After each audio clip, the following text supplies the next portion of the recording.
And we continue now with this series we call Revival. हम बेदारी का सिलसिला तालीम जारी रखेंगे। We're coming now to lesson number 6, Lifting Up Holy Hands, part 3. और हम सबक नंबर 6 तक पहुंच गए हैं और ये सबक नंबर 6 है पाक हाथों को उठाना, हिस्सा स्वयं। We'll read from Psalm 66 and 18. और हम पढ़ेंगे ज़बूर 66 उसकी 18वीं आयत। अगर मैं बदी को दिल में रखता तो खुदावंद मेरी ना सुनता। Continue now with the thoughts of hindrances to prayer. दुआ की राह में रुकावटों के ख्याल को जारी रखते हुए We look at those hindrances of impure motives. अब हम उन रुकावटों पे गौर करेंगे जिनका ताल्लुक ना खालिस गैर खालिस मुहरकात से है। Whatever form our prayer takes, हमारी दुआ की जो भी शक्ल हो, if it be worship, confession, supplication, प्रस्तुश, इकरार या मुनाजात or if it be intercession, या शफायत हो, it is vital we draw near with a pure heart. ये बात वाज़ेह है कि हम एक पाक दिल के साथ ही करीब आ सकते हैं। Husbands are commanded शौहरों को हुक्म दिया गया है to dwell with their wives according to knowledge, कि अपनी बीवियों के साथ अक्लमंदी से बसर करो, giving honor unto the wife as a weaker vessel. और औरत को नाजुक ज़रफ जानकर उसकी इज्जत करो, And as being heirs together of the grace of life, और यूं समझो कि हम दोनों जिंदगी की नेमत के वारिस हैं, that your prayers be not hindered. ताकि तुम्हारी दुआएं रुक ना जाएं। 1 Peter 3 and 7. पहला पत्र 3 बाब 7वीं आयत। When the husband fails to show due tenderness and consideration, जब खावंद अपनी बीवी को उसको नाजुक ज़रफ जानकर नरमी से उसके साथ बर्ताव ना करे, toward his wife, or when the wife fails in her duty toward her husband, या जब बीवी अपनी जिम्मेदारी अपने शौहर के लिए पूरी ना करे, which is that she will do him good and not evil all the days of her life, और उसकी जिम्मेदारी ये है कि अपनी जिंदगी के सारे अयाम में वो उसके साथ भलाई करेगी, बदी नहीं करेगी। effective intercession will be greatly hindered मुअस्सर Shafat की राह में बहुत बड़ी रुकावट आ जाएगी if these issues are not resolved. अगर इन मसाइल का हल ना किया जाए। Confession, supplication, intercession इकरार, मुनाजात, Shafat are vital if we're to draw near to God. जरूरी है अगर हमें खुदावंद के करीब आना है। That is an absolute necessity ये एक लाजमी बात है if we really mean to touch the throne of God. अगर हम वाकई खुदा के तख्त को छूना चाहते हैं। Why are not some prayers answered? बाज दुआओं का जवाब क्यों नहीं आता? Look at the book of Ezekiel. हिजकिय्याह की किताब को देखें। God said at least 15 times, I will. कम से कम 15 दफा खुदा ने कहा मैं करूंगा, But they didn't receive it. लेकिन उन्होंने इसको ना पाया। Why not? For all this I've not been inquired. They never asked. क्यों नहीं?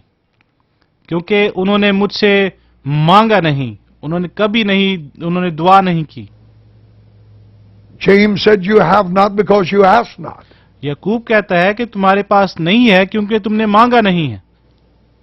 If you don't come to God, claim the promise, अगर आप खुदा के पास ना आए, आप उसके वादे के मुताबिक उससे ना मांगे, and ask Him, you're not going to receive from God. तो फिर आप खुदा से पाएंगे भी नहीं।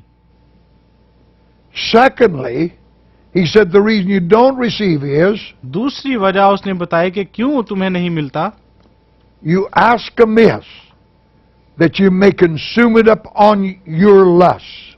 इसलिए कि बुरी नीयत से मांगते हो ताकि अपनी ऐशो इशरत में खर्च करो। It is possible to pray for the right thing with the wrong motive. ये मुमकिन है कि हम चीज तो सही मांग रहे हो लेकिन हमारी नीयत बुरी हो। It is certainly pleasing to God for us to pray for revival.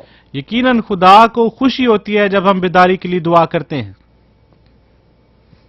But our prayers may be displeasing to God लेकिन मुमकिन है कि हमारी दुआओं से खुदा खुश ना हो because our motive is wrong. क्योंकि हमारी नीयत बुरी है। In view of the great need of revival, बेदारी की बड़ी जरूरत के पेश नजर are we willing to draw near to God and plead for this great thing? क्या हम खुदा के करीब आने के लिए तैयार हैं और इस बड़ी बात के लिए खुदा से मांगने के लिए तैयार हैं? If so, we must continually remember the way of approach अगर ऐसी बात है तो हमें मुश्किल तौर पे रसाई का तरीका याद रखना है, that God has laid out. वो तरीका जो खुदा ने हमें बताया है।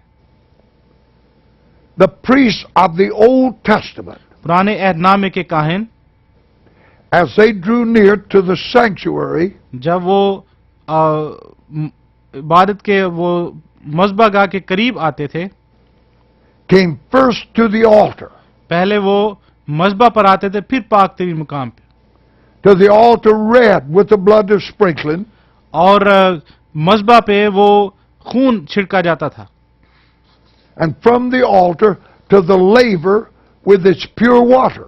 और फिर मस्बा के बाद वो हौज के पास आते थे जिसमें पाक पानी था। That altar would remind him that in approaching unto God, वो मस्बा इस बात की याद दहानी था कि खुदावन तक पहुंचने के लिए the conscience must be purged from the guilt of sin. जरूर है कि एहसास गुनाह से ज़मीर को साफ किया जाए, The water would speak of the cleansing of the outer life. और पानी खारजी जिंदगी की पाकीज़गी की अलामत था। The action of the Spirit is to apply the word रूह का फेल कलाम का इतलाक करना है and effect obedience in that life. और उस जिंदगी में फर्माबरदारी लाना है। So both the water and the word seem to cry out, लिहाजा पानी और खून दोनों चलाते हुए नजर आते हैं, Be ye clean that bear the vessels of the Lord. तुम जो खुदावंद के बर्तन हो पाक बनो। All things that were written aforetime सारी बातें जो पहले लिखी गई were written for our learning and admonition, इसलिए लिखी गई ताकि हम सीखें और हमारी हिदायत हो, on whom the ends of this world have come. उनके लिए जिन्होंने दुनिया के जो इस दुनिया के आखिर पर इस वक्त मौजूद हैं। As that Old Testament preacher approached the altar of supplication, जब वो पुराने अहदनामे का मुनादी करने वाला शफायत के मजबे पर आता था, he was sure that he was cleansed. उसको यकीन होता था कि वो पाक है। So with us. हमारे साथ भी ऐसा ही है। Only clean hands and pure hearts can prevail with God. सिर्फ पाक हाथ और साफ दिल खुदावंद के साथ गालिब आ सकते हैं।